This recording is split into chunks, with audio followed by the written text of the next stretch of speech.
Welcome back to the Remedial Film Class Podcast. I'm your host, Dan. And I'm Travis. And I'm George. And George just got back from the 2000, that's the year, 2000 classic sci-fi horror thriller menagerie that is The Cell, starring one Jlo. George, how you doing, man? Pretty good. Classic. Travis, how you feeling, man? I'm doing good. Feeling good, Lewis. Feeling good, Lewis. Okay, good. So, George, we've been running through the early 2000s lately, giving you a look at how things kind of hit a right turn out of the slasher genre and into a bunch of splintering directions, seemingly all of them influenced by Nine Inch Nails. I'm not sure how this keeps happening. But tonight we had another Nine Inch Nails-y kind of movie. Now, I had never seen this before, and I assume you had never seen this before. I had never seen this before. But Travis has seen this before, I think. So Travis, what brought us to The Cell? Can I have a crack at it? Ooh. Yes. Torture porn. Torture porn on an artistic level. Oh, it was beautiful. Yeah. This director, well, we'll go back to, I feel like the movies we've been watching from day one, this movie kept popping into my head when we were going to, even when we were doing some of the Jlos, and then obviously the serial killer movies. Like, it's just, to me, this movie is for someone who has going to art school, is like a living piece of art version of what we've talked about many times with many serial killers, where what if we saw what the frig was going on inside their head? And to me, it always appealed to me because I've always been kind of into artwork done by people that are like schizophrenic or, art therapy. Like, you learn a lot about somebody by the artwork that they either love or actually make. Yeah. Or by the movies they choose for their podcast. That's true. Yeah. I was surprised that this movie really did have, and we talk about the Jalo a lot on this show because that's one of my favorite subgenres, but there's some very direct Jalo references in this movie, including a parking garage scene very much akin to What Have They Done to Your Daughters, and a doll fetish straight out of like 18 different Italian Giallos. Torso, of course, came to mind for me, The Killer of Dolls. There's a couple of Lindsay ones that all have dolls. I mean, it was a thing in the 70s. You'd kill women and turn them into dolls. I don't know what that's all about and why everybody was doing it at the time, but popped up here, and I was like, oh, we're doing dolls. Okay. I think it has to possibly do with the fact that in the 70s, most of the dolls from the 40s and 30s were kind of just creepy. So that doll thing in the 70s and 80s kind of became like almost like a tool for horror. So dolls can be used in a similar way as clowns. Yes. Like a clown is supposed to be, I don't know, I guess like a fun, silly guy. Absolutely. And a doll is supposed to be a cute little toy for a child. But both can be used for horror, as we have seen. Yeah. It kind of had like a Texas Chainsaw feel and a Psycho feel because of the, and Michael Myers too, like the posing of bodies, the artistic drive to make art out of death, basically. Just interesting. Very Dahmer-esque. You know what this reminded me of? Not a movie that we've done on the podcast, but a movie that I saw a long time ago. This is like a better Minority Report. Okay. Right? Because it's like, Minority Report is like really super futuristic. Have you both seen that? Yeah. I probably have. I remember the computer interface being very swipey.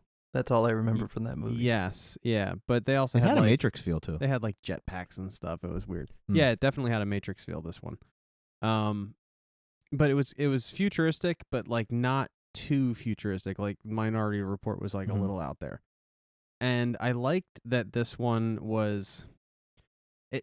It also reminded me a lot of Silence because, in Silence they were trying to chase down the killer. In this case, they're trying to chase down the victim, and it's actually more like Dirty Harry in that sense. Yeah.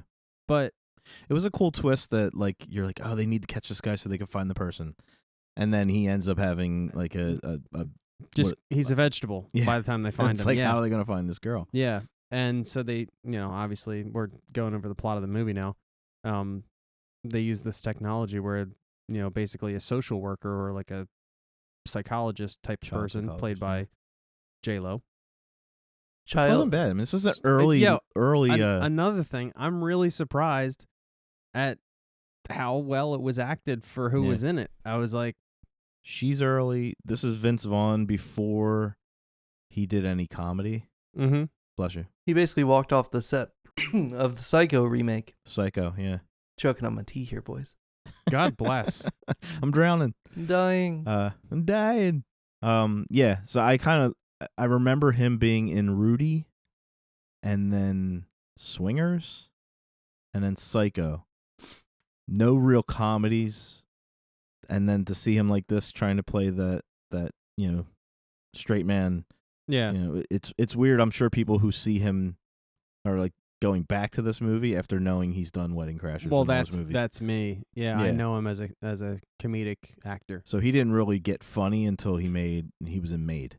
Once he was in Made, which is the same people that made Swingers, Jon Favreau, that's when he shows his comedic chops, and then you start seeing him in things like The Breakup and Dodgeball. Like, he basically made a name for himself, the Wedding Crashers version of Vince Vaughn. Right. But this was early Vaughn, and he did okay. He was fine. Yeah, there were parts where I was like, oh, I'm seeing like acting class techniques, and she was great, and she's not really. This is kind of the beginning of her. I mean, she was a household name then, but she hadn't done all those rom-coms yet and all that stuff. Like, I think she was in like Enough, and like one other movie where it was like a serious kind of thing. Does Jlo do a lot of movies? She had a long... Yeah, she did a lot of rom-coms, like romantic comedies. Right. She's been in probably about 20 movies, I think. Okay. Well, I mean, me being who I am, I didn't know Jlo did any movies at all. And seeing her in this, it was just like totally, not the Jlo I know, and she's super cute. Very good actor. Subtle. Surprised. I guess that would make her a triple threat, huh? She's definitely a triple threat. Yeah. Yeah. She dances her ass off, too. Well, she'd have to. Not bad for a fly girl. That's where she came from in Living Color. She was one of the dancers that danced in between commercials. Oh. Danced them off and on commercial breaks. Interesting. But you were talking... The quote I wrote down was Jack Crawford in Silence. When he says, you don't want Hannibal Lecter in your head. Like, to me, when I was watching this movie, that quote popped into my head a few times because I remember him sitting with her in the office, and he flat out says that. And to me, this movie, 5 years after Silence? No, 10 years. I'm pretty sure at some point the writer of this movie was watching Silence of the Lambs and was like, we should try that. Yeah. And thus was born this movie. And then with, like you said, the Nine Inch Nails influence and all that stuff.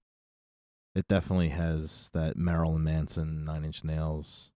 I looked up some of the artists that they that I knew of that they obviously were influenced by as well. So there's definitely some Geiger in there. I was like, oh, Travis is going to be all up on that Geiger. Yeah, there's Geiger, but there's more...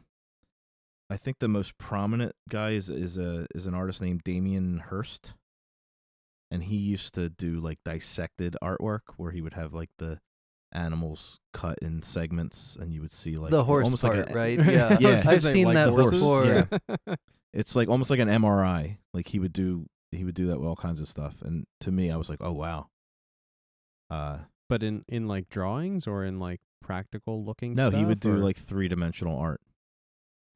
Yeah, Like, so full, like you could walk around a shark and it would be cut, and like you could walk through the shark.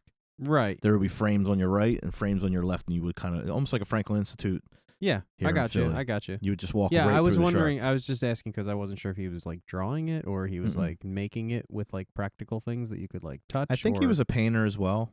And there's a lot of Salvador Dali too, or Dali, however you want to say it. Yeah. Like there's just a lot of art influence and obviously fashion design influence. I know that Mhm. the costumer is the same woman that did Bram Stoker's Dracula, which you're gonna totally see this movie in that when we watch that. One costume in particular, my gosh.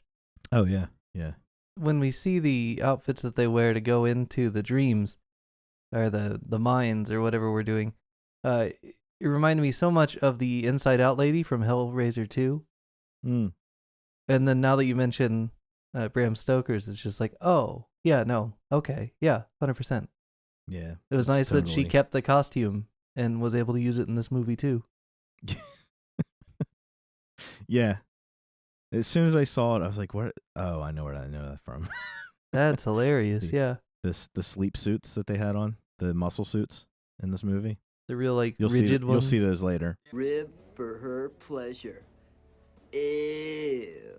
Yeah, I follow. I just haven't seen Bram Stoker's Dracula yet. You have not. So So this was his directorial debut, which is pretty friggin' good. who's I the think. director now? What the heck's his name? Somebody sing. Tarson. What'd you say his last name was? Singh? Sing, Or yeah. Singh? Okay, it's no one that Yeah. I'd know. No, but I noticed that he did the REM, the most famous REM video. The one that looks just like a scene in this movie. Is it Yeah. Losing My Religion? Losing My Religion. Yeah, I saw that in the movie. I was like, oh, I know this from MTV. George, do you remember what MTV was once? Yeah, It's no longer Yeah, I like do. that. No, it's now just TV. I remember when I was growing up, and like there was like MTV and VH1, right? And like VH1 was actually still playing music most of the time. Yeah. So I was never an MTV guy, although I liked the concept. Right. But it just When you were you know. a kid, Spring Break was pretty much the thing. MTV was that and South Park. It's reality or shows and Beavis you know, and like Butthead. like Maid and freaking Teen Mom and stuff. Yeah. By the time I got to it, but yeah, whatever. I like music videos. Yeah, so the movie opens in the desert, which I didn't expect, and then it's like a dream or whatever. But I was like, oh, It's hey, kinda- so it's Alejandro Jodorowsky, like, oh, we're doing El Topo, but with for some reason J-Lo in her New Year's Eve outfit from a couple of Yeah. years ago. Only she's not so cakey, because in that one Yeah. she was like a giant cake for some reason. See, I've seen so many movies to where that opening, I was not fooled. I knew it was a dream right away. Oh yeah, no, it's Like, clearly something. Yeah. Something's wrong. As soon as I saw the horse that she was on, all of a sudden was like a carousel horse. I was like, wait. But I know some people that didn't like catch on until the kids started, morphing. Oh, Yeah. seriously? Wow. The audience of the year 2000 needs to get their game together. Yeah. 'Cause, their shit together. I mean, at one point before the kid transforms, she winks, and it goes ding. yeah. And I made a note that the wink made a ding, and the horse is now a statue. I am in hell. It's my second note for this movie. Did you think that scene was actually hell, or you just No, I meant weren't like digging it? physically, my body on this planet had transmorphed to be in a hellscape. Hmm. So Did you ever see the movie Dreamscape? No. Okay. It's it's from 84, 83. Dennis Quaid was in it. And it's kind of like this concept, but so 80s. Like just, ugh. Yeah. The beginning of this movie did take a good minute for all of the pieces to kind of come together. and form a coherent plot. Like there was a lot in the beginning about like the kid who was in a coma and blah blah blah, who really by the end of the movie you couldn't give two shits about because he had nothing really to do. He was a plot device. Yeah, all he was doing was setting up the technology, and Right. so that the viewer can understand how the technology kind of works. Mhm. He was a pregnancy. Yeah, he was an exposition He was baby. Dan's pregnancy. Yeah.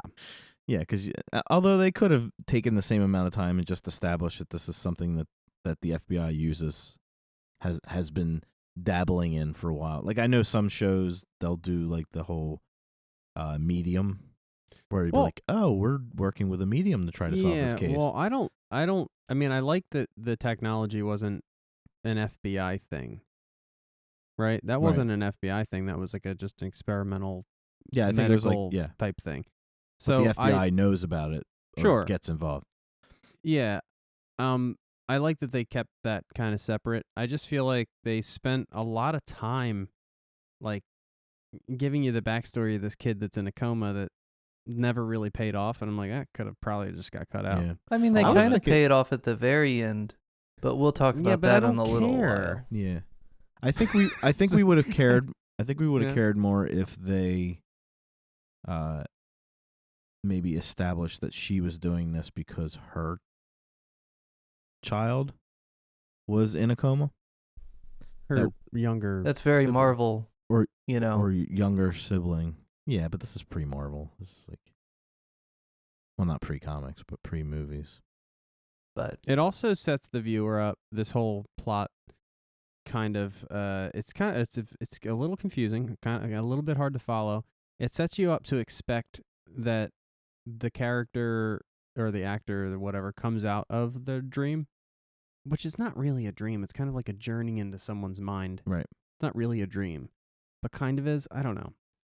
And they set you up for like the scariest things being like, oh, this actor or this character comes out of it and they think they're out of it, but they're still in it, but they Right. think it's real. And that's kind of what is the flaw in the system. Like Mhm. the person doing the traveling into the other person's mind can't start to think it's real because then it gets all jacked up. Right. Which is why they, obviously, the end, what they do at the end. it kind of reminded Yeah. me a lot. Have you guys seen, I think it's Lego Movie 2. Have you guys seen the Lego movies? You have kids, right? So you Yes. probably, Yes. where you have the fights in the world of the Legos, and it's this big, epic Mhm. anime fight, and then it cuts to the real world, and it's just two pieces of Lego being bounced against each other. Yeah. Well, that Yeah. was like, because they cut out to back to the main room, and everybody's just laying there, and it's Mhm. just like that's funnier than it's supposed to be. To have like well, this, they do that in the Matrix too. I mean, it's like, Yeah. all that. but shit in the going on Matrix, then. it's like it's got an energy to it and like a shakiness and like a ooh, like a there's something Yeah. that's like ready to pop in the Matrix in those little cells. And this is just literally like a comatose person laying there not Right. moving. There's a disparity there that for some reason I found hysterical. But See, I never took it as scary. I kind of took it more as, like you're saying, it's a delve into the psyche. It's not a dream state. It's the psyche. You're in the brain waves of this person, the brain activity, and you're seeing a personification of their thoughts. Like, Yeah, exactly. So like in the Matrix, what do they call them in the Matrix? Like they could go to any like program, the basically, agents, or any the agents, world. Yeah. And in this movie, each mind has its own, its own matrix, I guess, Yeah. like its own program, its own world that it has made for itself, Right. inside the person, like this person's mind castle, basically, Exactly. mind world. And I wrote down, because I really, to me, that's what separates this from just being like a late night Cinemax movie trying to be silence. Like I liked the fact that they took the killer and kind of they made him a bit of a loser in real life, but Mhm. in his own head, he's like a superhero. He's like Yes. a king. Yes. And to me, and they picked the right guy to play it, because I he's kind of like getting a second chance to be Private Pile, and we're getting to see maybe what Private Pile thought in his mind what he was. Point of and then what he clarification, really is. George, did you recognize Vincent D'Onofrio? No, but I saw his name in the credits, and I knew that I knew him. I didn't recognize him from any other movie. I had to IMDb to like see Oh, where I you knew cheated. him from. Okay. I see Yeah, how it I goes. did. I mean, I think it's worth noting that I recognized the name and did some research. And just saying.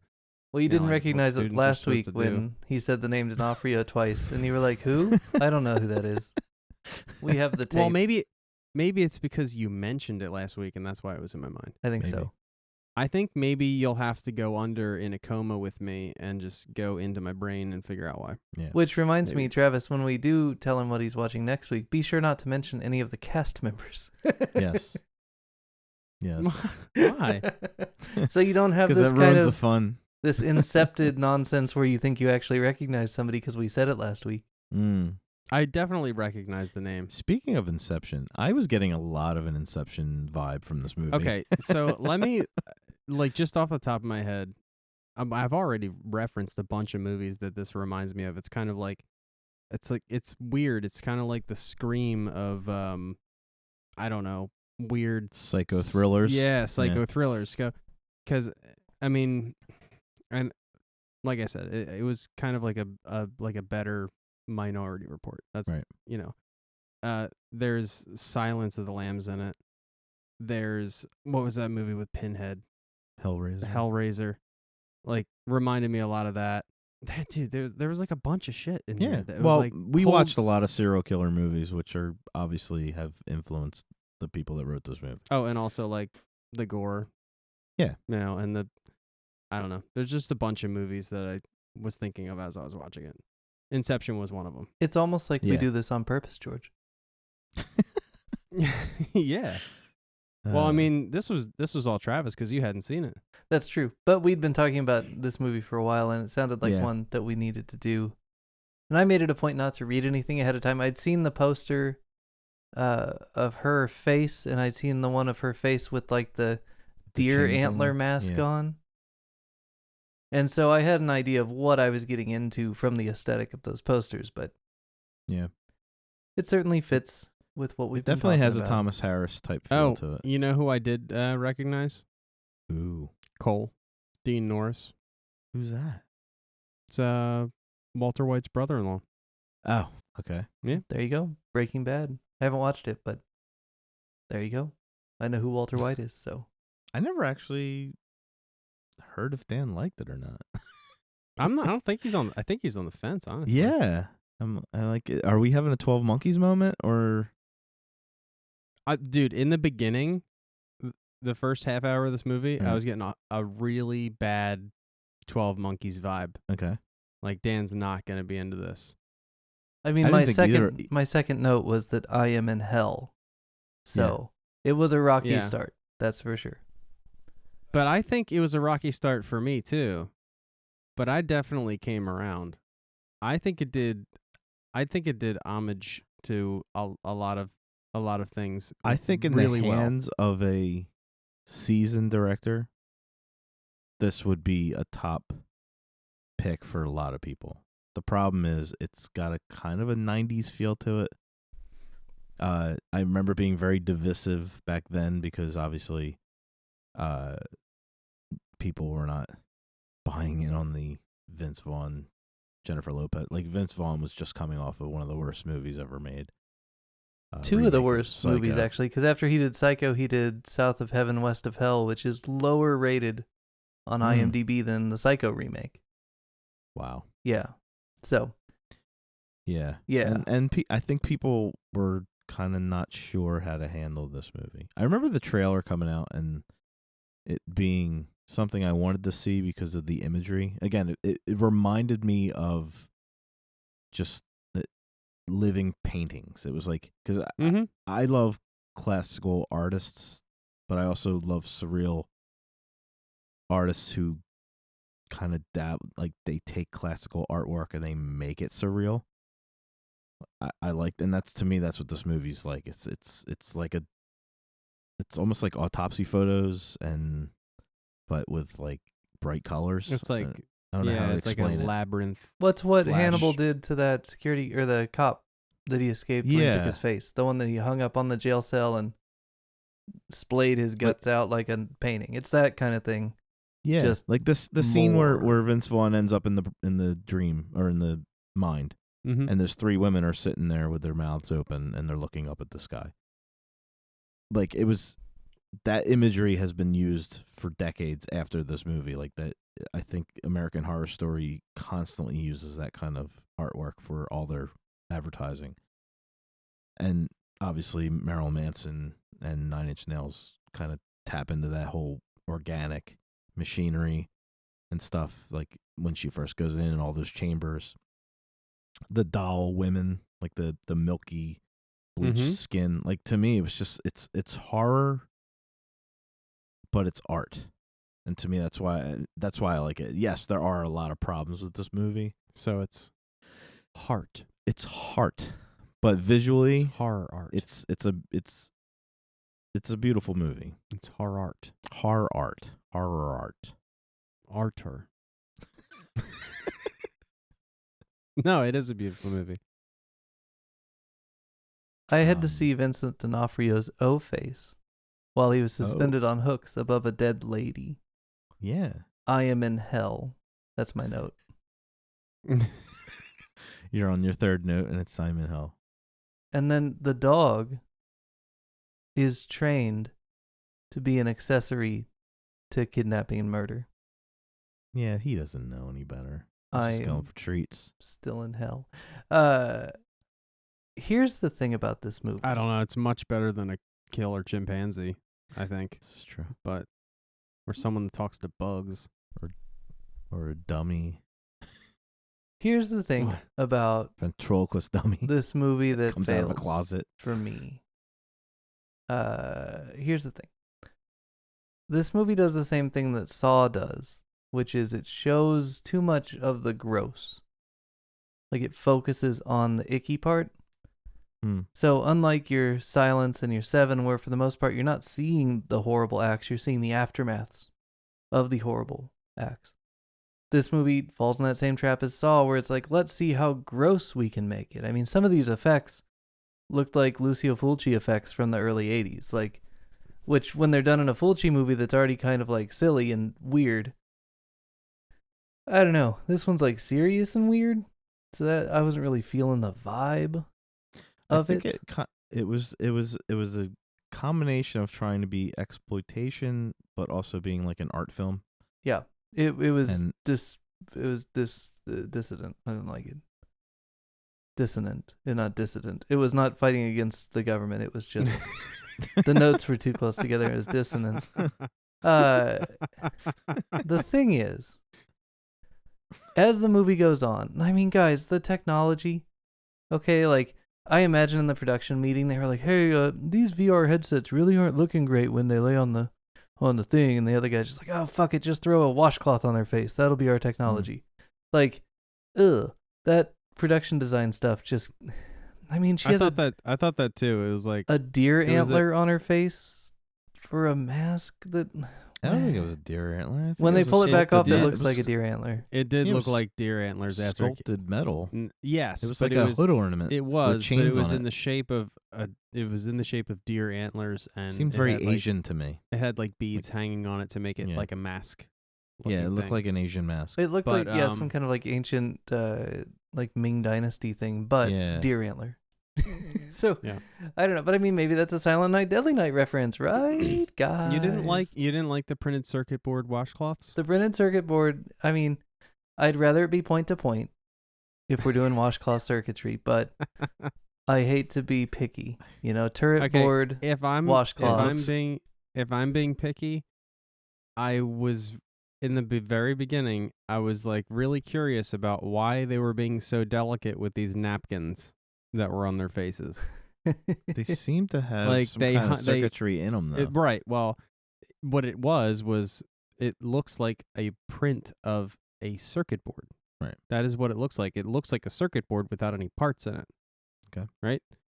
And I mean, I have a little bit more experience with that than most people, but that's what I see, Right. because that's what it is.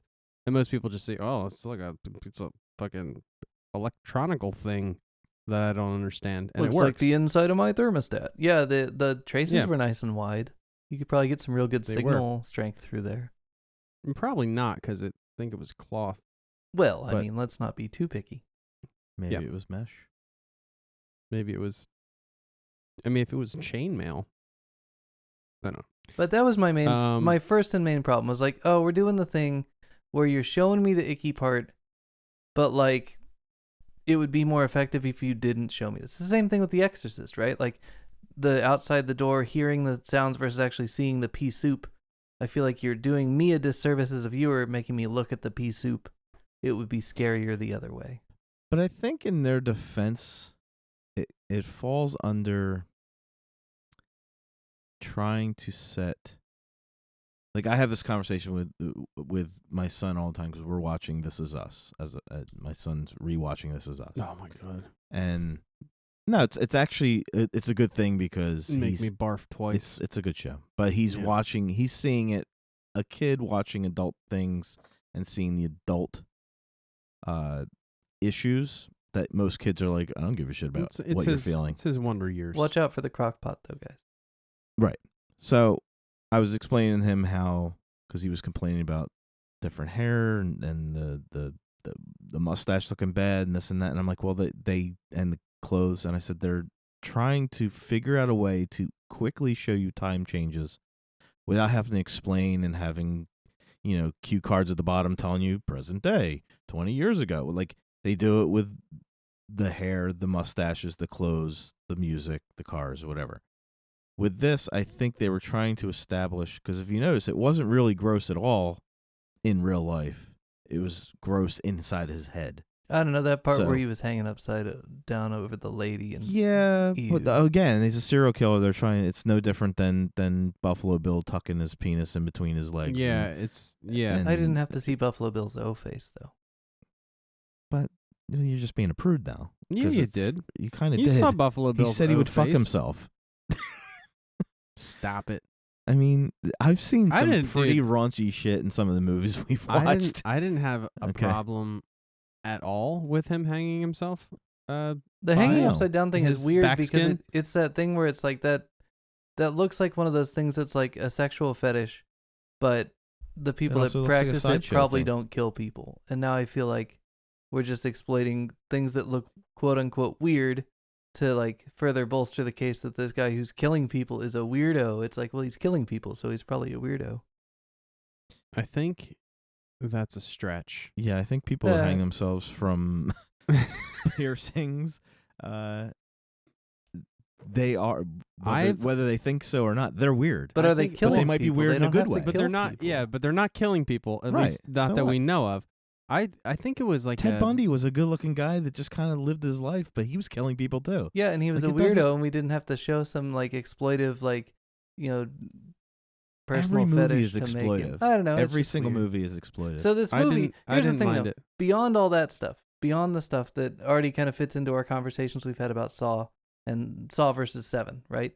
Mhm. That happened here again. But more than that, let's go back to the Joker and how much I hated watching parts of the Joker, all the stuff with the child abuse and all that stuff. And this movie does that too, in the exact same way. Actually, the beats between this and the Joker are very similar. Yeah. In terms of that whole like self-aggrandizing, hero stuff at the end, and is it a dream and is it not? Like, I'm kind of wishing I'd seen this before I saw Joker, because I would have called bullshit on a lot more of the Joker the first time. To be like, oh hey, we're just doing The Cell, but with clown makeup instead of the Billy Corgan inspired like knockoff Smashing Pumpkins music video stuff where he's a king at the end. Ugh.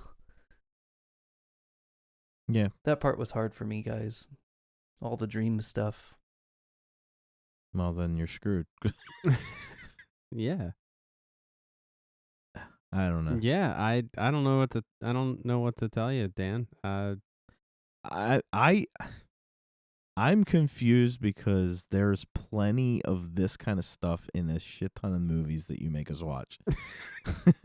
Like, but it's okay in Westworld. It's okay in Dirty Harry. It's okay in Tenebrae. And You haven't seen Tenebrae yet. You Blood, don't know what's Blood in and, Tenebrae. I've watched some of it, yeah.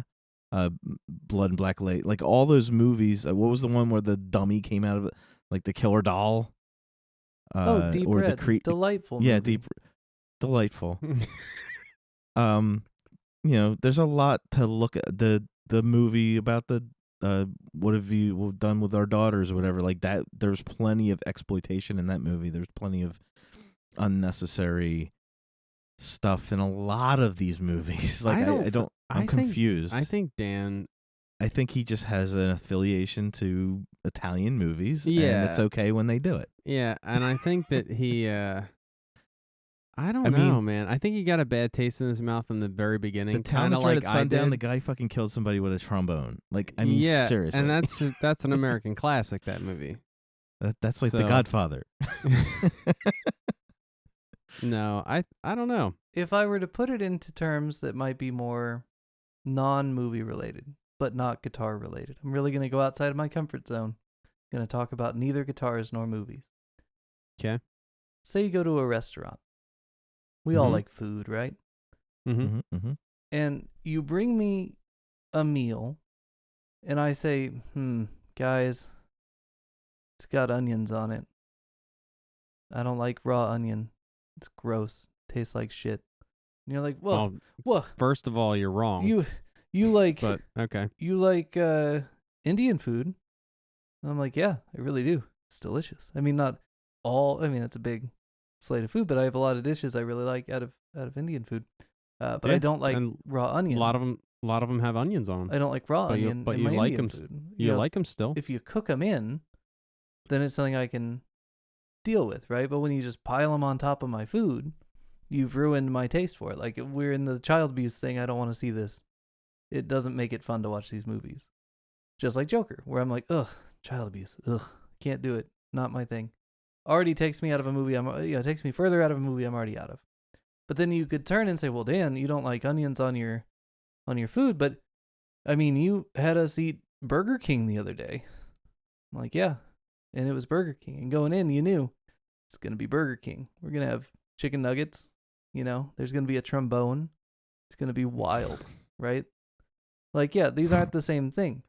These are two different things. But when you bring me like a high, let's say it's a nice steak, right? You bring me a fillet, but for some reason you stack a bunch of onions on top. I don't like onions on my fillet. But a movie about a serial killer is not is like out of line to show the fact that there's child abuse in the root of the problem. Well, it's the thing with for one thing, I don't want to have to see it, right? Like, if you're like, oh, hey, this guy was abused as a child, exposition. I'm like, oh, that sucks. But that's probably not what did it, because a lot of people get abused and they don't turn into serial killers, right? Like, okay, we've put that out there. But this movie does this very specific thing where it shows you in unturning away detail this horrible mistreatment by his father. And then it does it in such a way that's trying to build a little bit of sympathy for the killer, just like in the Joker, where it's like, yeah, he kills people, but like, people were mean to him when he was a kid, and let's make you look at it. And it's the making you look at it part. It's the same problem I had with the Jesus Chainsaw Massacre. It's like, at some point when we've looked at it for this long, you're doing something different than just exposition, right? It becomes like experiential for the audience. And I just don't, that's onions on my steak, man. I don't need that. Yeah. Dan, what would you expect to be in the Show mind me of a on the serial doll killer? where this movie touched you. Yeah, I mean, what would you expect to be in the mind of a serial killer that was abused by his father? And not to mention, the abuse might not have caused him to be a murderer. He probably Nobody was that said to it begin did. In with. fact, I think they But he was addressed that. schizophrenic as well. They addressed there's a lot of it shit going in this on. movie too. Okay. Yeah. So we're into the third ring of why I hate this movie. All right, go ahead. My summary for this movie, by the way, this was my last little note. This movie sucks so bad that we should cancel Inception just to be safe. This movie is so bad it makes me want to watch 12 Monkeys. 12 Monkeys Brad Pitt deserves better than this movie. Guys, 12 Wow. Monkeys went up a notch for me watching this movie, I will say. Dan, you are so I'm not going to pick any more movies. flipping wrong. Here's the thing about this movie that is the You're so wrong. He just gets like a stuttering in the beginning of a movie now ruins the entire That's movie. what I'm for him. thinking. Yeah, he gets like a bad taste in his mouth. He gets a little onion. Dude, He gets just a bad O face. Yeah, dude, just scoop the onions off and eat the steak. It's a beautiful, delicious steak. my like, eyes you know? started to cross when I realized that. Let's talk about the schizophrenia a little bit. So, the doctor guy, I guess he's a doctor. He's looking at brain scans. They don't really establish who he is, I don't think, but he's looking at the brain scans and he's giving us exposition, right? Like, what is wrong with this guy that's now in a coma? And he starts talking about, I hope I have the term in front of me because I'm sure it'll be hard to find. It was like a Whalen infraction. You remember this part? Yeah. The term is infarction, not infraction. The dude read the script wrong, or the script was misspelled. Either way, that's not the term, you know? An infarction is like, a myocardial infarction is like a heart attack where something gets blocked and you have tissue damage. Same thing can happen in your brain. So the Whalen infarction is made up to begin with. But if it were a thing that would cause some kind of brain damage, it would be It would an be infarction, called an infarction. not an infraction. So, see, I learned something today. but like those little details in major expositional points just like kind of make my eyes cross because it's like that is important. We should probably have that right. Let's do take 2. But now the director probably didn't catch it because he didn't read it. And the 'cause writer's he's not a on set doctor or either. he's busy or gets overridden. We don't have time for another take, So okay, let's pretend that infarction, it's a typo of the mouth. I'm going to let it go. Okay, it is not onions on my steak. It is onions on the same plate as my steak, but It's not an on my steak. advertisement. It's an advertisement. Yeah. So they're saying that he has some. I saw one review refer to it as designer schizophrenia, like the perfect plot device that just happens to give you exactly what you want and nothing you don't want out of your characters. But Yeah. Hat tip to whoever that came up with designer schizophrenia. That's horrible and funny. Here's the thing. They're saying it's probably viral, but it lays dormant until it's triggered by water, which doesn't make any sense. Like, it just doesn't make any sense. It makes my eyes cross because that's not how science works or brains, and it's a sci-fi movie, and like the junk science is so, in Inception, which is a sci-fi movie, they make it a point not to explain the technology, right? They're just like, oh, here's a thing, and you put it on, and then Inception happens, and it makes it so the junk science, you can't really like poke holes in it because you don't know how it works. And this, they go to great lengths to explain everything in detail, and they get so many details wrong that it's just like, oh, this is plot disease. This is expositionitis, right? Like, Now, if they would have left the water out of it, I'm thinking something viral that, because my next door neighbor actually died. She had the equivalent to Alzheimer's at light speed. That basically they said she had a virus at some point in her life that lied dormant in her body somewhere, and then decided whatever it was that triggered it caused her to have basically a brain-eating disease. well, and that can happen Like- with, like Lewy body dementia, stuff like that they're still Yeah. trying to figure out. Or like, But I mean, this was like 3 or 4 weeks. there's prion diseases like that like they kick on and then it's like mad cow, right? And you Right. don't know if you got it right then or you got it, who knows? So if they would have done that, would have been a little better? Well, yeah, Not I mean, triggered if by they water? had an actual medical condition that could explain some of this, that'd be great. But then they have to have the water, not just Right. for the tub scene, but then for this weird like baptism from his father causes his mental illness to begin, like already treading on like kind of, I don't know, weird. I don't know. For some reason that made me like, ooh, when they were like, oh yeah, it got triggered by water once to start the thing.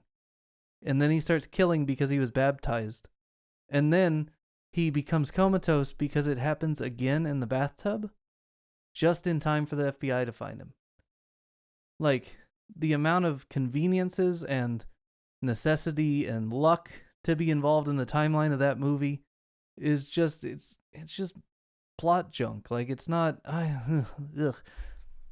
So then if you want to talk about toward the end of the movie, guys, he goes back to the, and it's all in his mind or whatever, but the baptismal pool, and she straight drowns him in it after she stabs his grown-up self with a sword in the heart.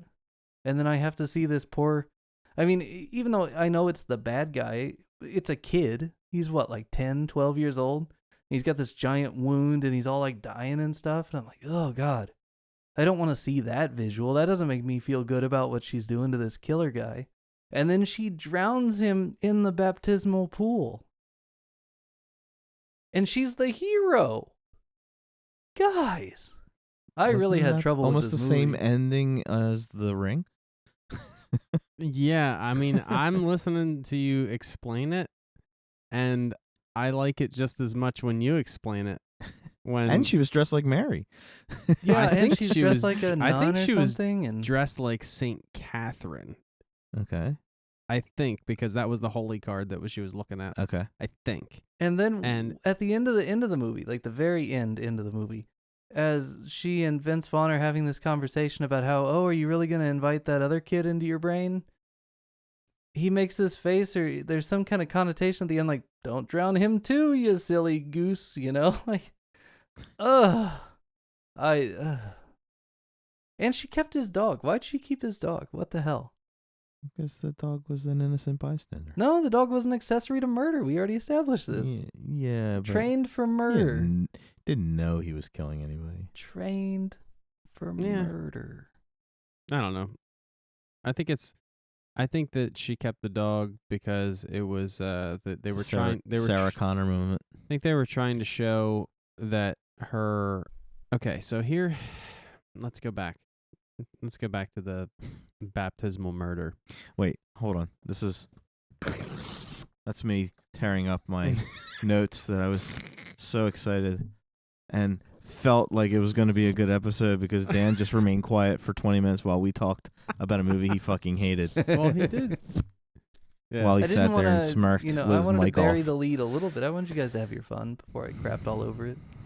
Yeah. Well, I mean, you haven't ruined my fun because I still No, I still like it. And I'm going to try and explain my take on the baptismal murder. Okay? Go for it. Go for it. Okay. So, the dude, the killer, right? Carl. His name is Carl. Carl. Is, for all intents and purposes, dead already. Yeah, he's brain dead. Right. Basically. So he's But he's done. not on any machines, so he's still alive. Like, he may be catatonic, but we're not talking about brain dead, pull the plug, and he's Right. going to die in 5 minutes. We're talking about, like, oh, he's not talking anymore. Same with the kid at the beginning. He's they not. probably should have had him hooked up to the machines. Well, That and the would've kid at the been- beginning, that how's would've that made it kid better. eating, right? Like, how this kid doesn't, he just lays there. Like, how do they get nutrition in this kid? There's no feeding can- tube. There's no. You can. Well, yeah. Okay. All right. Yeah. Maybe they IV him. Where's the IV? periodically though? throughout the They day. don't show It's it. dude. It's the future, bro. It's Chill not out. the Throughout future. the day. It's like the very near future. It's like next week future. It's not Yeah. Minority you know that Report. they're not gonna have the ability to. Maybe they hook him up to an IV to give him his nutrients throughout the day. Yeah. Maybe he has Maybe- a circuit board underwear that gives him nutrients Maybe under his M- clothes, you so you don't don't- have to see the cables or the. Maybe they have artificial nutrition. So, Man. all right. So the killer, Carl. I think that she sees the kid and the kid is suffering. Right?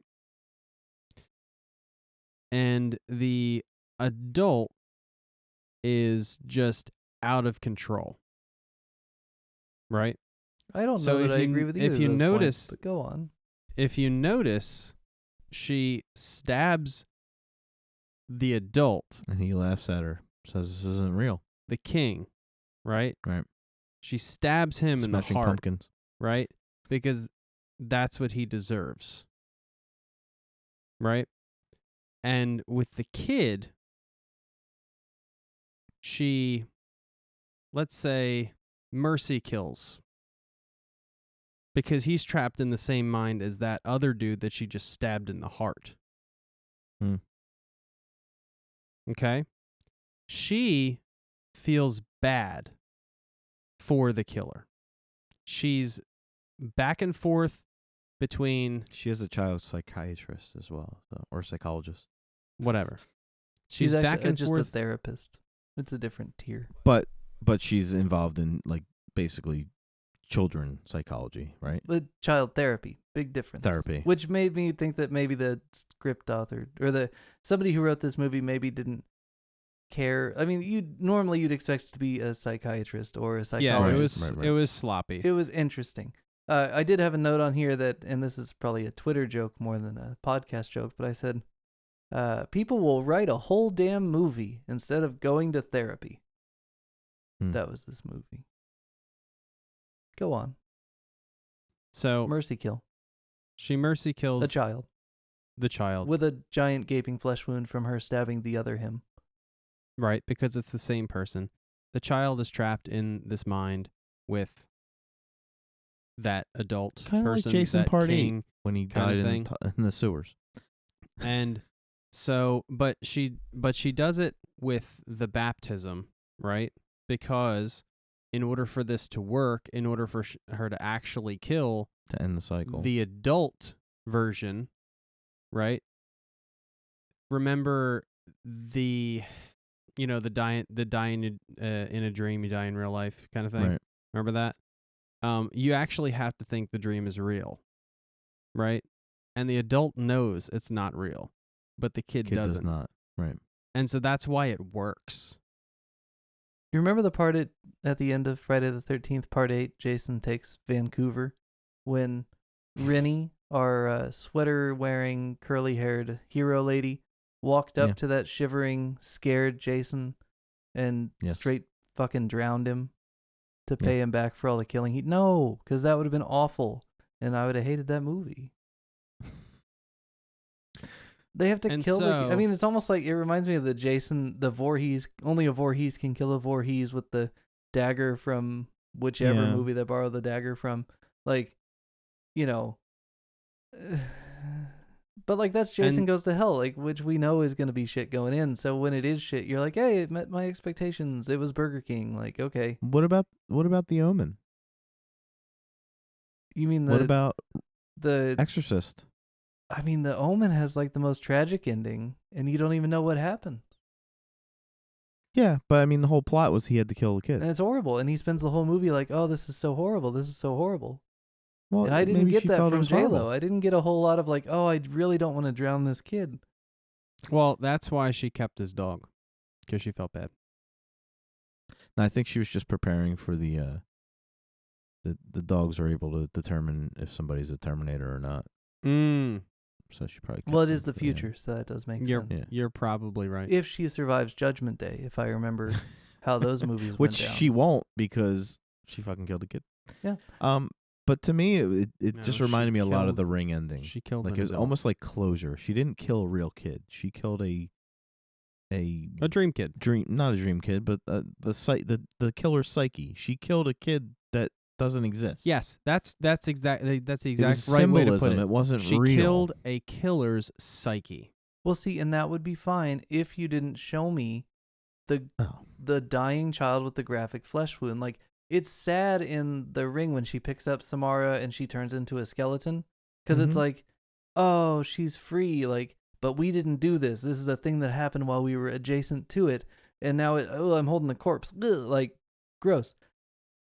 The equivalent would be if in The Ring she picks up a still breathing Samara and is like, well, you're evil, and then cranks her and breaks her neck. It's like, well, now you're dead, throws her back in the water. We're free. We killed the girl. That'd be a horrible ending. That movie would suck. Like, they're not real. They're not real. Well, neither is she Ghost didn't kill Samara, anybody. maybe. Yeah, she didn't. But Jlo didn't kill anybody She didn't either. really kill anybody. You're but right. she drowned it's kids no different in the site. I don't know. She did not. But then why do we have to see it? Why is this the director's vision to murder by baptism the serial killer who began killing when he was baptized as a child? That's already pretty I questionable. don't think he began killing when he was baptized. No, that was the water trigger that triggered his psychosis or whatever, his schizophrenia. Yeah, but he from the didn't, he virus didn't commit he already murder had. till later, right? He didn't start killing when he was baptized when he was a child. He didn't start killing until. But that's when an the adult. schizophrenia was triggered. That's what they explain. Is it's basically triggered twice by water, which is a dumb way to do it. But again, that's on the Yeah, but writers. see, I think you're taking it literal. I don't think water triggered it. I think the trauma of the thought of drowning could have triggered it. I don't think actual H2O Well, getting into his He brain says that triggered it. specifically, though. He says the water in yes, his brain caused the schizophrenia. No, not in his brain. No, he said that usually brought on by some kind of trauma, and in this case, it was the water. No. And he said a lot of times or whatever, frequently it's like a water event, which could mean drowning.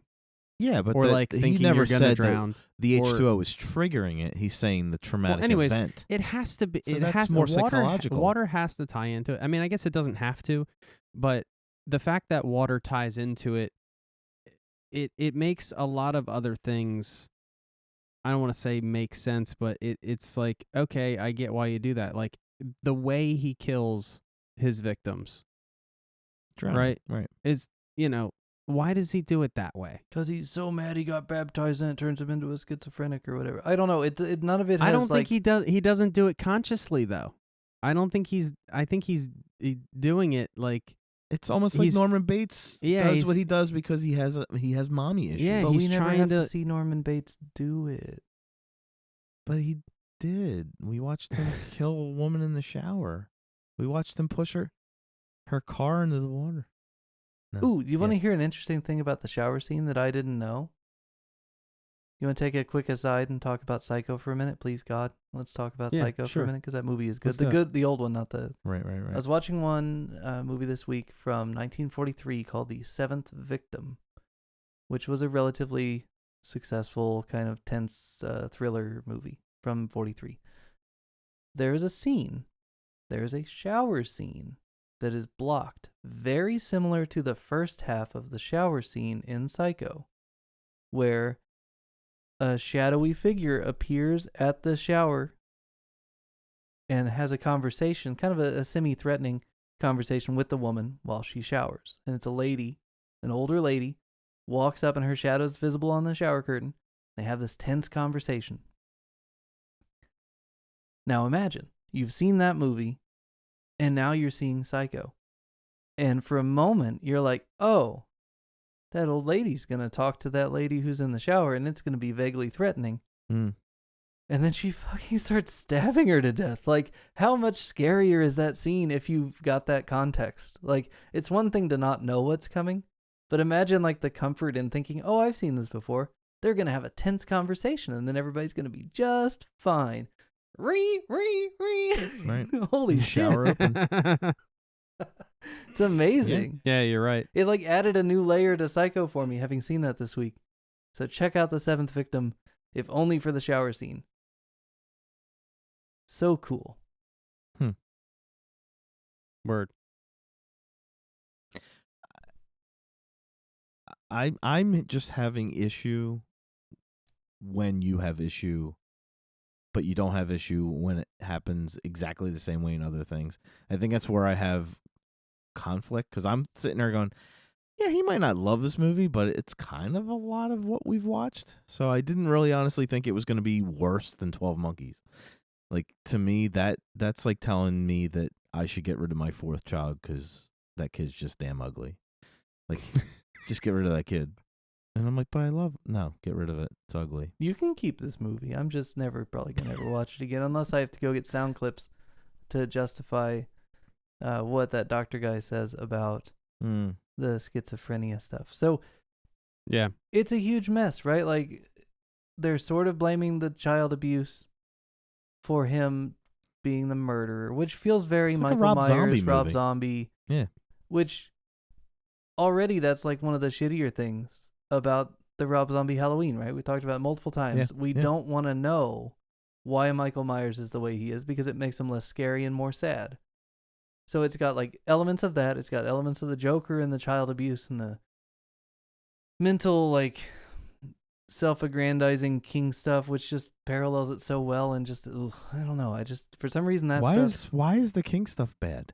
Like, It was- isn't that hard to look at and annoying to my like that whole part. I don't have a high tolerance for sci-fi. Like The Matrix is probably about as sci-fi as I get, and even then, some of that movie I roll my eyes at like how silly it is. And so when you've gotten to the point that it looks like an animated movie with D'Onofrio with the crown and the silly voice and the faces and the overacting, and I just checked. But it's I checked out so hard I didn't even take notes to complain. I was just like, I don't care about this part. This part does But see, nothing for me. this is what I don't understand, because we're always talking about purpose and why things are done in a movie and this and that, and I'm thinking it's purposefully done. They're doing it over exaggerated because it's inside of the mind of a madman. It's not happening in a Walmart. It's not the real world. It's not the real world. supposed to It's make called sense. surrealism.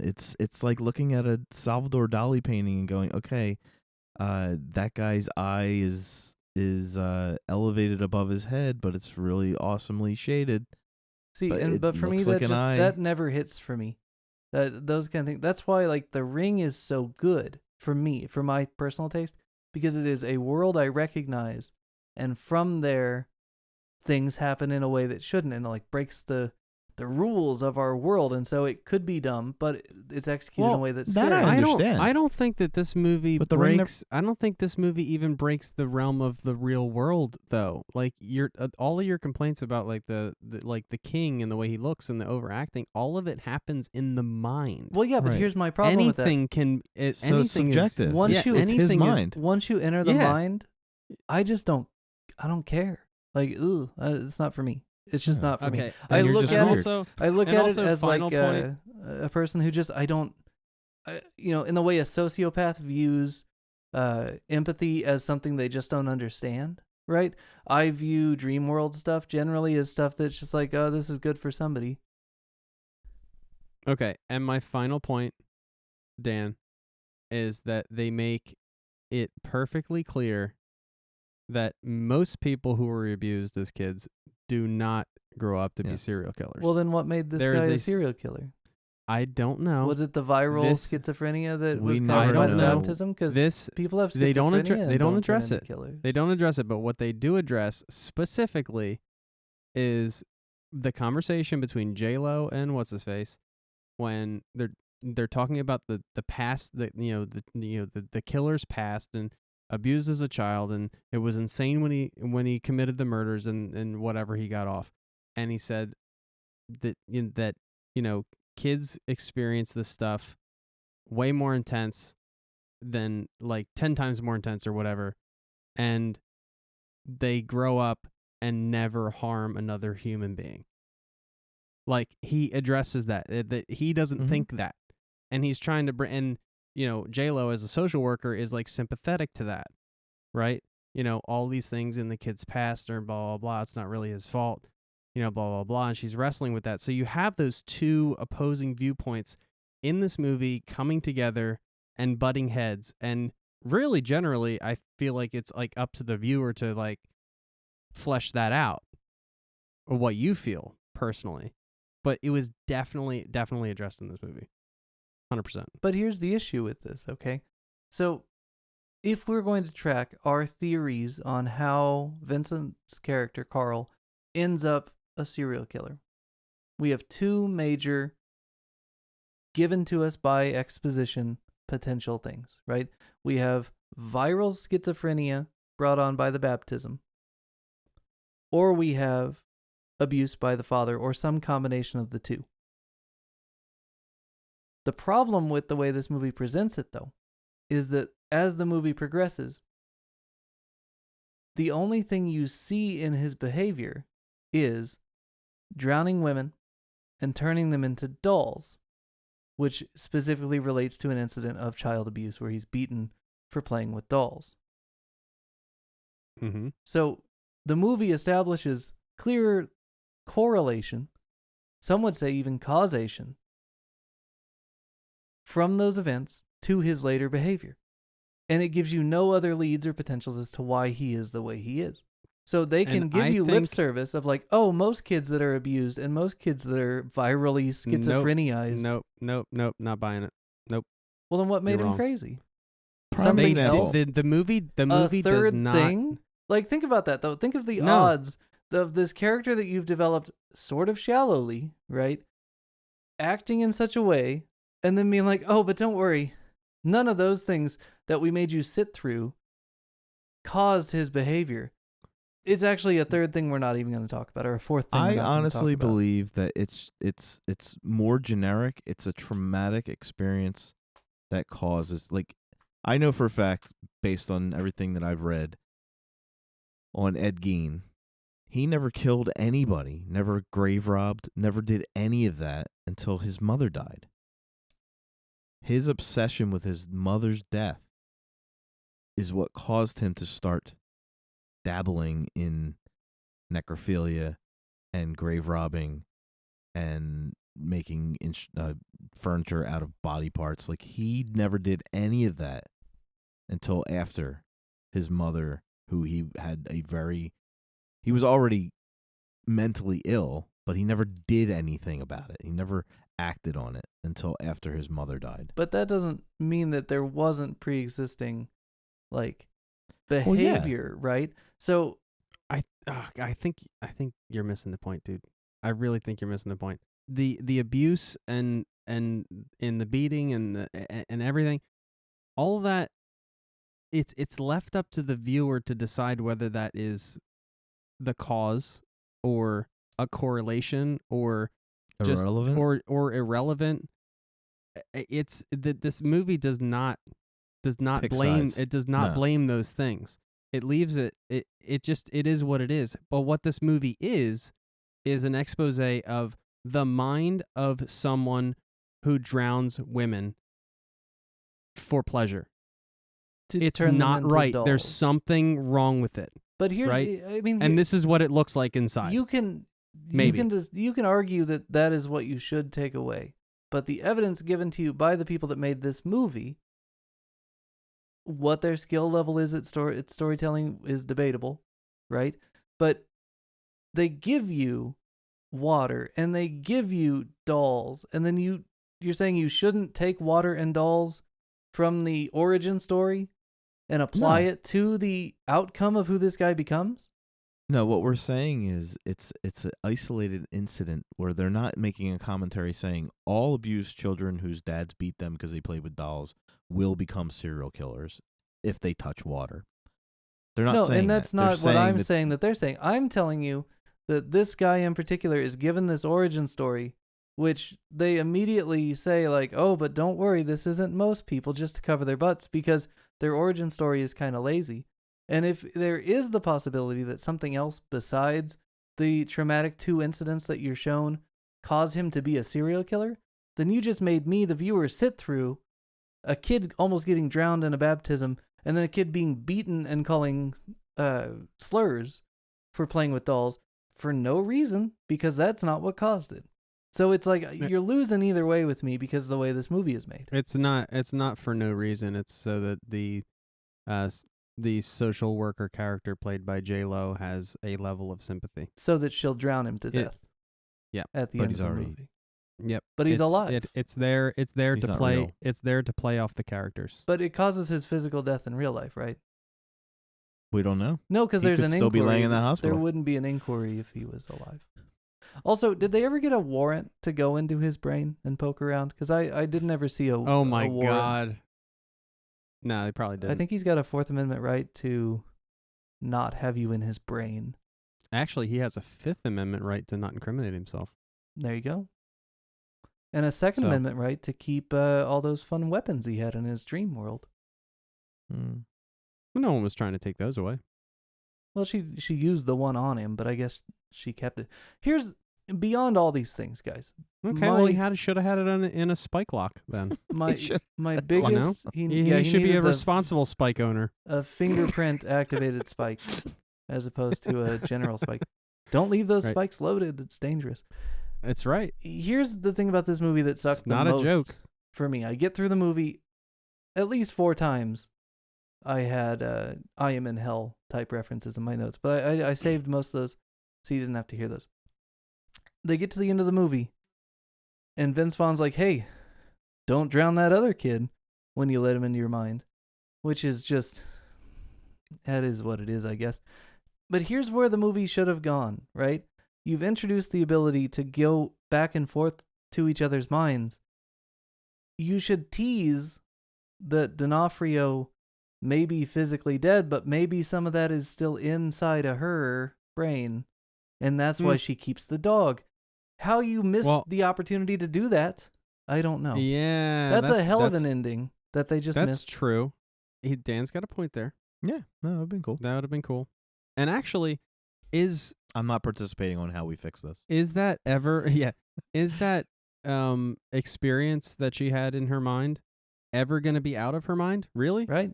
No. Right? It's in there now. No, it's And not. now she always has gonna this be there dog. now. So watch out, other kid. You're getting drowned and turned into a doll. Maybe. Maybe. We'll have to wait But till in the a dream sequel. world only. There is a Cell 2, and it apparently has under 10% on Rotten Tomatoes. Oof. so I It's will not watch that. direct-to-video type nonsense, yeah. Yeah, it's a snooze fest. Yeah. Oh, well. It's like Silent Well, Night, Deadly Night. If you like onions on your steak, which I do, go see this movie. Yeah.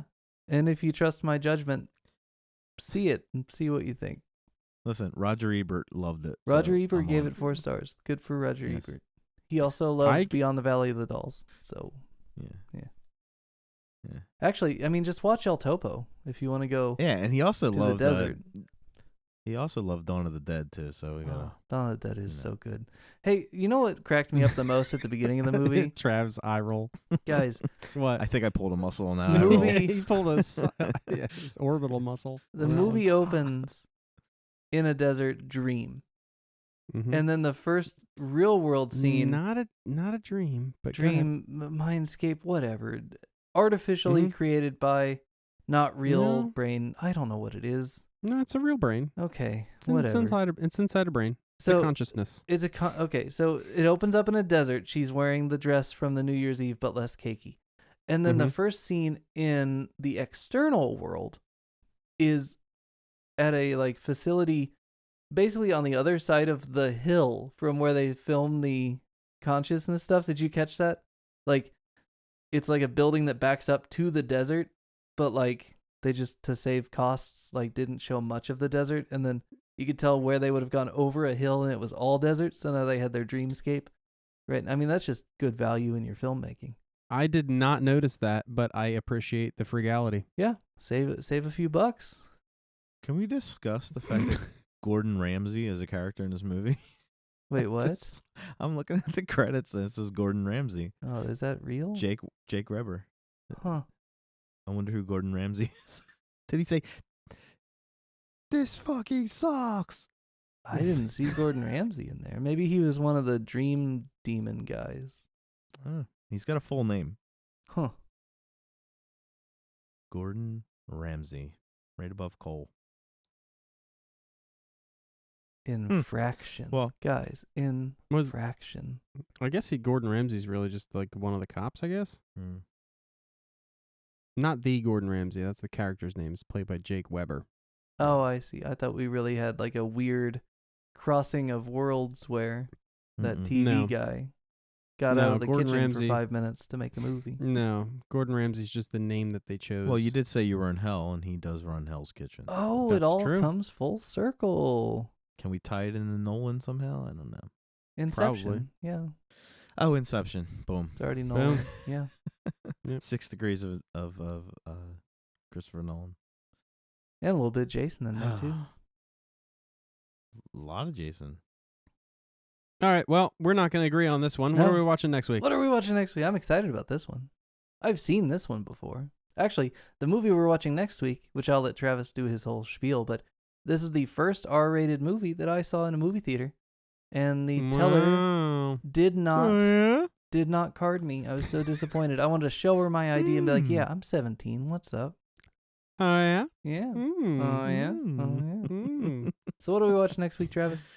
Next week, I'm not picking this one. We are watching a movie Mm-hmm.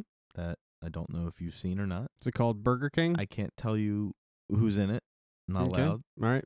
But it's This is my most favorite part of the podcast, by the way. it's called Red Dragon. Oh, I've seen that. That's okay. It fits. Let's watch it anyway. Early great movie. 2000s. When was the last time you saw Red Dragon? College? Long ass time ago. Doesn't count. You got to see it again. Yeah. Mm. I mean, it's like, yeah, like a long time ago. It's like one of the first kind of, I mean, because me and Dan are very similar in age, so it's probably one of the first R-rated movies I've ever seen, too. I think mine was 48 hours. But yeah. I'm excited to talk about Red Dragon. Yeah, and see, but that's why it's crazy that I never saw Silence of the Lambs, Yeah. you know? Do you see? Until, yeah. And so when I watched Silence of the Lambs, I was like, all of these things were coming back to me about, like, this movie that I saw, which is a prequel, right? It's pretty cool. Prequel to Silence. Anyway, yeah, this bunch of shit was coming back to me about that movie in particular, and I'm excited to watch that again, for sure. Yeah. I haven't seen it in about 20 years. 100%. Yeah, it's been a long I'm time excited. for me too, so I'm excited to revisit it. I hope I like it. But why? Is this a first when you guys pick a movie and I'm like, I've seen that? No, we had a good feeling you'd probably seen it because No, yeah, you're the right age and you like Lecter, so you probably actually Yeah. mentioned it at some point during the Silence episode. If you notice, we've done maybe 4 movies that you've already seen, but we did them anyway. And it turns out that Or you see 3 stuff movies. you're not. Oh, yeah, well, 7. But, yeah, I was thinking where you thought I didn't see it, but you guys did No. probably Well, figure we that had to watch probably 7 because we were going to watch Batman. Yeah, and all the Batman movies, too, yeah. Well, I'd seen no, those. the Batman had a lot to do with 7. Yes, I know, Visually, no, I understand. that's But why we we went also, that it route. just came to my mind that we watched all the Nolan Batman movies, too, which I had seen. Yes. Now, did Yes. Brett So- Ratner direct a bunch of Nine Inch Nails style videos before he did this? Because that seems to be the theme for these recent episodes is that everybody started out in music videos. Everybody Mm. makes these 7 and 9 Inch Nails inspired graphical horror movies. So I'm gonna have to do a little deep dive on Mr. Well, Ratner. The director of The Cell apparently made a movie called The Fall, which was like 2 or 3 years after this, and it's considered his masterpiece. I've never seen it, so I'm gonna have to look for that. I'd like to see what his masterpiece is, especially since this is a giant pile of dog shit. Well, I hope it has some real slow-mo helicopter footage right next to fast motion stretcher footage, just to really throw you for a loop like this one did. Very interesting shots in this movie. Hmm. I think he did it because he Listen. got like the helicopter rotor to sync up with the frame rate just right, so it like looked kind of cool. But then he No, followed we it with fast didn't. motion stretcher. That was a weird choice. Know what we didn't talk about? Any of the traps? The score. Oh, was it? Did this movie have music? I don't Howard. remember It's Howard. Is it Howard Shore? it. Mm. He did Silence of the Lambs. Mm. Oh, really? He did Lord of the Rings. That's interesting. Mm. Yeah, I didn't. Some movies the score just never hits, and like Marvel movies, I couldn't hum a Marvel movie score to save my life. That's because you have a hard on. What? Captain America, Captain America. Is that how that one goes? Dun, dun, dun, No. dun, dun, dun. Well, you have a hard on for that theory, and you have a hard on against Marvel movies, so it's a double I like whammy. Captain America. I So like he has a soft on? Iron Man 1. The first Avengers was okay. Avengers 2 was pretty good. It was long. Captain I don't America like 2 was any really of them, good. so So I don't have Captain anything America against 2 is Marvel very movies. good. I just don't have 6 hours to watch Infinity Wars. But I do. Hmm. maybe someday I'll watch it. I don't know. I mean, I watched the Zack Snyder Justice League. That was 4 hours, Ugh. 4.5 hours. That was lengthy. Nightmare. I had to break it up over multiple days. Like, because that's a long. Even if that was the greatest movie ever made, I'm still gonna hate it because I cannot stand the Zack Snyder fans, the Snyderverse fans. I don't know anybody that's like a Snyderverse fan. Do I? They're all over the internet. Like, Stay off the internet. Don't let those people tell you anything. They basically do nothing but shit on the Batman because it was supposed to be Ben Affleck's movie. I haven't seen that at all. You spend time on the wrong parts of the internet. No, it's everywhere. I think they're just Russian bots, probably. Probably. Yes. They're just on there. Snyder bots. They're like, okay, what's gonna make Travis angry? All right, Yeah. we're gonna diss At this on point, the Batman. I'm on a couple DC Facebook pages, DC Fanverse, DC this, DC that, and they all are the same. They're all run by Snyderverse people. You know what's not run Justice by Snyderverse League. people is the Remedial Film Class Extra Credit Group guys. Hey, We're friendly to all movies, except for this Except movie for and 12 Cell. Monkeys. And 12 Monkeys, yeah. and Fish Called Wanda. And all the movies that I hated that you made me watch, but I was nice about it because I thought it was good for the show. We'll watch Tenebrae soon. Well, there it is, guys. Inside politics next week. Tenebrae is pretty good. I like I Tenebrae. bit my tongue almost every time we watched the movie. I mean, dude, there was a freaking monkey and a girl that talks We to never bugs. watched Phenomena as a featured movie. I was only showing I it to you know. to show you I how they interact with the Jason Punish. movies. That's like a really good. I mean, that's. We watched it science, for the man. maggots. It's fine. No, that's the maggots in the wind and the boat in the fire. Can And I the little confess boy. some the little unpopular boy. comments here? Sure. I hated Deep Red. Really? Well, see, that And just I makes you hated- wrong, and that's okay. What was You the can one be that we wrong. watched where the guy saw murder? And Bird of the Crystal Plumage. Yeah, that was terrible. Oh, I mean, that was terrible. Yeah. I did not like that at all. I think either. I voiced my opinion about that. I'm willing to give it another watch since we've done so many movies recently. I'd go back. I did not like Deep Red at all. I was not catching the hype at all. I don't think it was No, there's a hyped. lot of hype around it. It's like everybody's He's on a bunch of favorite DC fan groups, and they're all Zack Snyder Yeah. fans, and they're all about Deep Red. So he got overhyped by the. No, you overhyped it for me. It's like the most important Jlo. It changed everything, and you Our don't get Jlo's really Halloween without important. it. Our Jlo's important. Do you like Halloween? Because you don't get Halloween without Deep Red. Like 100%. Oh no, I agree. I believe me. I sat through that entire The DNA of expose Halloween. yes, I agree. Very that- important. Inspiration brought us Halloween. I but- shot him 6 times. But Oh, we John never did Carpenter see the just knows scene how to from. streamline some shit. There's a Lindsay movie that shot him 6 times scene comes directly out of. Really? Knife of Ice. Only in that movie, spoiler alert for Knife of Ice, which isn't a very good one. I wouldn't make you watch it. They're blanks. But the framing is very similar to how he comes into the room, Loomis. And the guy comes in and shoots the protagonist. You're like, oh my God, he shot her. Blanks. Which Does makes he me step think. over the railing to fall off the. No, the it's balcony? inside of a house. But the Okay. blocking is very similar. But it just makes me think, man, Halloween 2 should have been, and guys, copyright Dan from the Remedial Film Class, should have been that Loomis was using blanks. He was the one that taught him to drive. And the second one, Loomis is a bad guy working with Michael. That'd have been fucking cool. And instead, Halloween 2 is like what it was, which is fine. For what reason? Like for Gail Weathers selling books reason, or Yeah, I mean, just Like, yeah, why would he help you him? know, just a way to do his own, his own prestige, make him the hero, working to stop Michael, but actually actively Listen. helping Michael to be horrible, so that when he comes in and saves him, he's the hero, and now he's the hero. His life's So- work. No one listened It's to like- me, and now he's been evil, and now I've stopped him, and I'm a hero. It's the hero villain. Yeah, it's like Munchausen yeah, it in a really way. is. Yeah, Munchausen by Butcher Knife proxy. by books. Interesting. Thank you for joining us on the Remedial Film Class podcast. As always, you can find us at facebook.com/remedialfilmpod.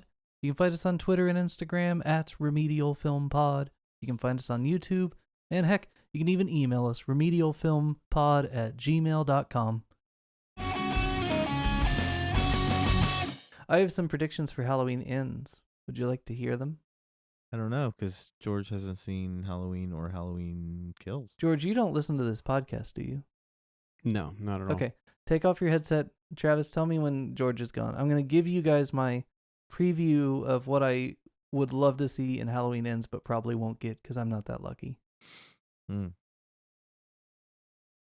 He's gone. Okay. So one thing I saw mentioned a few months ago was that they were going to push the envelope and do some stuff. And immediately I thought back to those books like Taking Shape 1 and 2. We referenced in the Halloween episode where they talk about all the behind the scenes stuff of the movies. In the second one that they did, it was all the sequels that were aborted for all the different movies in between. It was really interesting to see what they were like false starting with all these sequels. Halloween 4 at one point, the return of Michael Myers has Michael Myers, and it sounds stupid at first, grow to be like 40 feet tall at one point. God. And it's like, it sounds stupid now because we know how they do these sequels. But if you think for a minute, like, Michael's been dead and burned since Halloween 2, like, and now he's back. Maybe he can grow to 40 feet tall. Like, what are the limits on this guy's powers? So if I get a 40-foot tall Michael at the end of Halloween Ends, I'm going to be crying happy tears. No. Other thing that they might do, and I'm interested to see how they do this, is if it turns Tommy out somehow that not only is Michael Myers invincible evil, but somehow they do like a Jamie Lee Curtis, Laurie Strode is invincible good. Some kind of inversion of the Michael Myers. I'll be really interested to see, or maybe the granddaughter, hope for the future. Keep an eye out. They're going to do something wild. Yeah. And it's going to make Travis hate it. Travis is going to hate this movie. Hashtag 40-foot Michael. Hate it and haven't even seen it yet. Hashtag 40-foot Michael. We got to have it. No. I need a towering Megazord Michael Myers. 40-foot Michael dies tonight. Oh, man. I liked Halloween Kills. I can't wait till we talk about it someday. Preview. There's our battle lines, right? Travis hated it. Back. Dan Yes. loved it. It's going to be fun. We have like thumbs up, thumbs down graphics, and then the middle finger. Yeah. On one side, you have The Cell, and on the other side, you have Halloween Kills, and one shall not leave. Like Celebrity Deathmatch. Yes, exactly. That'll be our review version of the channel would be thumbs up, thumbs down, or FU. Yeah. And The Cell. It's getting the Steve Austin birds. What's up? Not for me. So we get 2 thumbs up and 1 bird. 2 thumbs up your ass. Double birds. What? Give me a hell yeah. Are we... What?